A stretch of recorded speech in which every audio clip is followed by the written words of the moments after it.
It's the Happy Families podcast. It's the podcast for the time-poor parent who just wants answers now. G'day, this is Dr. Justin Coulson, the founder of happyfamilies.com.au and dad to 6 daughters, 2. Oh my goodness, 2 of them are in their 20s. One's about to be. And then I have a 12-y, I have a teenager, and I have a soon-to-be tween. She's about to turn 9. So to help me to navigate these last 3 kids moving into adolescence and getting on with their lives, I brought in a friend, somebody who I really love to talk to and learn from, somebody who has wisdom just burgeoning outside of her ears. Her name is Michelle Mitchell. If you follow me on Facebook, you will have noticed Michelle's name come up fairly frequently. Michelle's worked with me on summits. She's been on the podcast before. And Michelle has a brand new book out. It's called Tweens, What Kids Need Now Before the Teenage Years. Navigating friendships, moods, technology, boundaries, body image, and the road ahead. Hey, Michelle, thanks for being on the Happy Families podcast again. It's great to see you. Dr. Justin Coulson, good to see you too. Thank you for having me. So tell me about tweens, because a lot of people lump tweens and teens together, but developmentally, we're talking about a completely different experience when it comes to raising these kids. What's the age group for a tween? What's going on developmentally for them? And why do we need to distinguish between tweens and teens?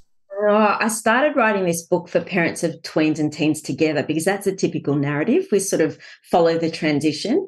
But the more I dug into the research and really listened to what families were telling me, I just had to narrow my message down. And so a big message of this book is that tweens are not the new teenagers. Despite the teen-like issues they might be facing, they actually experience them in a completely different way than our teenagers do. So even if it is the big issues like vaping and self-harm, they're approaching them with like childlike cognition and greater trust with adults. And there's so much togetherness in those tween years, those 9 to 12 years. Parents are like, feel like they have a little shadow around them all the time. And it's that beautiful togetherness that we really want to tap into. Michelle, I love what you're saying here. I want to ask you an unexpected question. As you're talking about that, the thought popped into my mind. I've said it myself, and I've heard so many parents say it. Oh, yeah, they're 9 going on 19. That's it, yeah. But my sense from what you're describing about this developmental period is that they're not. They're 9 going on 10. They're not ready to be a teenager. They are actually, even though it feels like we're not ready for it, they're just developing normally and healthily if we're setting up the environment right. And the best way to support them is to be present right now and understand what's going on in their brains right now. And this is something that's really been lost in research. Our kids have sort of been a bit neglected because we focused on the early years and then we focused on them when they become the troubled teenagers. But there hasn't been a lot of research around that 9 to 12 age. The Murdoch Children's Research Institute have done some fantastic work in this area. And what's starting to come to light is that kids' brains are on high speed. They're like a tree that's branches are reaching far and wide. And the experiences and the environments that we put around them actually help that growth during this stage. It's the most rapid stage of growth since toddlerhood. And if you think about that, that's pretty impressive. Like they're moldable, they're responsive to their environments, they're adaptive. And there's this really significant restructuring and reorganizing of their brain in preparation for the teenage years. So they sometimes feel quite overwhelmed. They feel exhausted. They get this accelerated growth in gusts. And it's not just about their physical and biological changes. Their emotional, social, sexual, cognitive changes are happening at the same life-altering pace. So this is a big time in their life. They need us beside them. So let me hit you with a quick lightning round on those changes. I'm talking 1 or 2 sentence answers for each of these domains. Let's start with social. When you're a tween, what's happening socially that's different to what had happened prior to the age of 9? Perspective taking. They're starting to understand that other people have their own mind and can think differently than they do. The first time they realize that someone might not like them, like it's a light bulb moment for them. This is a big shock to their system. There's a huge amount of comparisons. There's a huge amount of transitions. We've got our kids developing at different rates, which makes for all sorts of movement in friendships, which can be really hard for them to handle. You've used the word movement, so let's go to the physical domain next. When it comes to tweens, what are the biggest physical changes, bearing in mind that they're still not quite adolescents? Okay, let's look at it as there's so many under the bonnet changes that happen, like the roots in the tree that we talk about. It's expanding behind the scenes before we see that first pubic hair. So we can't think of puberty and their growth like this unitary event, like they've hit puberty because, they're starting to get their periods or whatever. The hormones start rising in their body between 8 and 9. So they've got these changes happening internally. And what I think we've missed with this age group is we don't always correlate behavior to that development. We miss it. So we think that we're being naughty or bad, and we very easily correlate it with teenagers, but not with tweens. Fascinating. Last one. No, I've got two more. Cognitively, in terms of brain development, you've touched on this already, but if you were to lightning round one or two sentences, what's actually going on from a cognitive, the ability to think about things point of view? So important. Tweens are very rigid. They're very concrete. They try and understand new information by linking it to their parents' ideas or things they really have a solid grasp on. As they get older, they're going to try and join those dots to all sorts of things beyond our family, beyond our ideas, and they're going to be freer thinkers. What happens in this stage of growth is they look to us as the source. And if we don't be the source, someone else is going to. Yeah, usually Google or a friend in the playground that doesn't know nearly as much as, or nearly as healthy things as we might. The last one for the lightning round, in fact, you probably want to go a little bit deeper on this one. So let's go there. Self-esteem. What happens with kids and the way they view themselves, their identity development, I guess, as they go through these tween years? Yeah. Okay. I surveyed 1,600 parents, and 100%, Justin, 100% said to me that self-esteem and confidence was their most pressing concern. And when I really dug into the comments and started to really listen to what they were saying, they were telling me that kids were starting to pull back rather than advance. And they were starting to get very self-conscious because they were aware of other people's perspective of them. Isn't this interesting? So taking a present into a party became a very big deal. Wearing a collared shirt to a wedding caused a massive meltdown. And so parents are watching on thinking, what's going on with my kid? And if I can say anything up front as reassurance, self-esteem follows a very clear trajectory. When they're younger, they have this sort of over-the-top and inflated view of themselves. I mean, they're going to be a pilot and an Olympian before Sunday. But as they get older, they start to realize that that's not realistic, and their flaws in comparison to other people become a lot stronger. So those comparisons kick in. And I always say to kids, you are what you are looking for.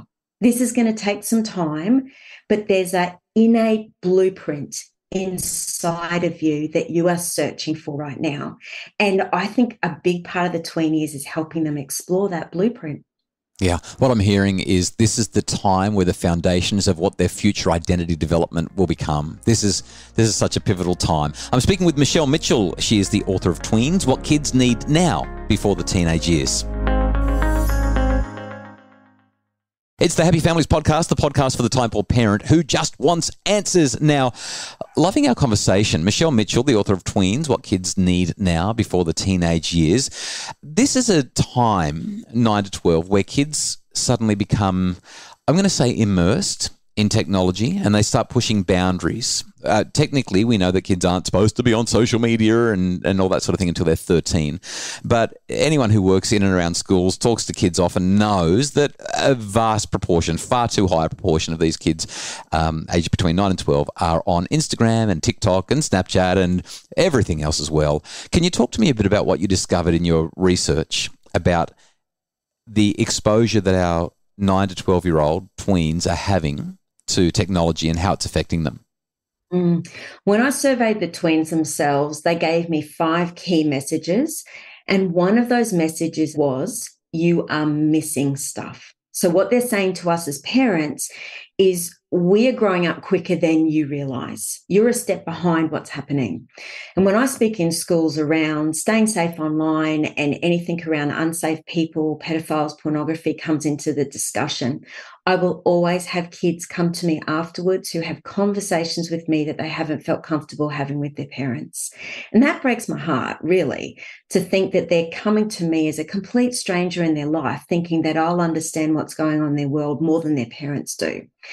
And when they're tweens, they have this innate curiosity that starts to surface.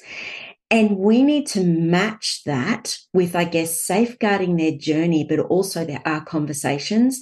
If we are not prepared to talk to them about pedophiles and pornography, are they old enough to be online? That would be my very, very big challenge to parents. And yes, we need to bring the conversation in an age-appropriate way to our kids, but we need to be having these conversations because they certainly are in the playground. Yeah, that's a provocative and important idea. They're online. They're doing it. And like you said, no parent wants to be told that they're a step behind. They're 9-year-old. But I think that visual is absolutely spot on. The other thought that I had as you were saying that is with my daughter about to turn 9, we're just a few weeks off now. We were walking along the beach the other day, Michelle, and she was walking behind me. And she said this thing that really struck me, and I think that it'll resonate with you, especially based on what we've been talking about. She's walking behind me, and I hear this beautiful little voice pipe up, and she says, "Hey, Dad." I said, I'm walking in your footsteps. So beautiful. And I just went, oh, I mean, she's not meaning it at all in the way that I'm hearing it, but as a parent, right at this age, like you said, if we kind of bring this conversation full circle, we are right in this special time where they still really, really, they're not embarrassed to say that they want to be close to us. They're not trying to walk in front or behind because they don't want to be seen with us. They're not intentionally trying to differentiate and individuate from us like they will in the teen years. If there was one final thing that you could share with parents to help them to build that connection, to establish that foundation, to set things up now before the teenage years, what's your real take-home message from the book, Tweens? Oh, I hope I can explain this as much as it hits my heart. I think we need to learn to flip it. As much as we don't want our children to grow up, I think there's something in our children that oftentimes doesn't want to grow up. And the number one reason is they're scared of losing our connection with us. And it came through all of the survey comments that kids were not wanting to be a pain to their parents and not wanting to be argumentative like their older brothers and sisters. They don't want to lose their mum and dad's love by growing up. And sometimes our kids, they make mistakes. They start to become almost teenagers and they push the boundaries. And I feel like how we respond in that moment either ushers in the next season well and sets the tone, or it kind of squashes our kids and makes them feel like being a teenager is a bad thing. Michelle Mitchell's new book is called Tweens, What Kids Need Now Before the Teenage Years. It's in store. It's online. It's available right now, wherever you buy your books. Michelle, what a great conversation. Thanks so much for sharing what you've shared. Thanks for having me. Always love it. The Happy Families podcast is produced by Justin Rulon for Bridge Media. Craig Bruce is our executive producer. And if you'd like more info about making your family happier, especially if you're raising tweens, check out Michelle's book, Tweens. We'll link to it in the show notes, or you can find it online. And visit happyfamilies.com.au.